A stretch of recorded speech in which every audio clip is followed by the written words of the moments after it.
ജില്ലയിലെ ജനകീയ ബാങ്ക്. സഹകരണ മേഖലയിൽ ശ്രദ്ധേയമായ മുന്നേറ്റം നടത്തി തൃപ്പൂണിത്തുറ പീപ്പിൾസ് അർബൻ ബാങ്ക്. 1000 കോടി രൂപയിലധികം നിക്ഷേപവുമായി ടയർ 3 അർബൻ ബാങ്ക് എന്ന പദവിയിലേക്ക് തൃപ്പൂണിത്തുറയിലെ പീപ്പിൾസ് അർബൻ കോഓപ്പറേറ്റീവ് ബാങ്ക് നില മെച്ചപ്പെടുത്തി. ടയർ 2 നിലവാരത്തിലുള്ള financially sound and well managed പദവിയാണ് ബാങ്കിന് ഇതുവരെ ഉണ്ടായിരുന്നത്. നിലവിലുള്ള ഭരണസമിതിയുടെ 1ാം വാർഷികാഘോഷത്തിന്റെ ഭാഗമായി പുതുതായി ആരംഭിച്ച 3 കറന്റ് ആൻഡ് സേവിങ്സ് അക്കൗണ്ട് നിക്ഷേപ പദ്ധതികളുടെ ഉദ്ഘാടനം കഴിഞ്ഞ ദിവസം 21 പ്രമുഖർ ബാങ്കിന്റെ 21 ശാഖകളിൽ നിർവഹിച്ചു. 2023-24 സാമ്പത്തിക വർഷത്തെ വാർഷിക പൊതുയോഗം ജൂലൈ 21-ന് ബാങ്ക് ഓഡിറ്റോറിയത്തിൽ നടക്കും. SSLC, +2 വിഭാഗങ്ങളിൽ ഉന്നത വിജയം കരസ്ഥമാക്കിയ ബാങ്ക് അംഗങ്ങളുടെയും ജീവനക്കാരുടെയും കുട്ടികൾക്ക് ക്യാഷ് അവാർഡ് ഈ ചടങ്ങിൽ വിതരണം ചെയ്യും. മുൻനിര നിക്ഷേപകരെ ആദരിക്കുന്ന ചടങ്ങും ഇതിനോടനുബന്ധിച്ച് നടക്കും.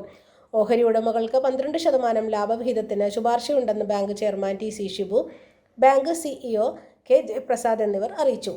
മേഖലയിൽ ശ്രദ്ധേയമായ മുന്നേറ്റം നടത്തി തൃപ്പൂണിത്തുറ പീപ്പിൾസ് അർബൻ ബാങ്ക്.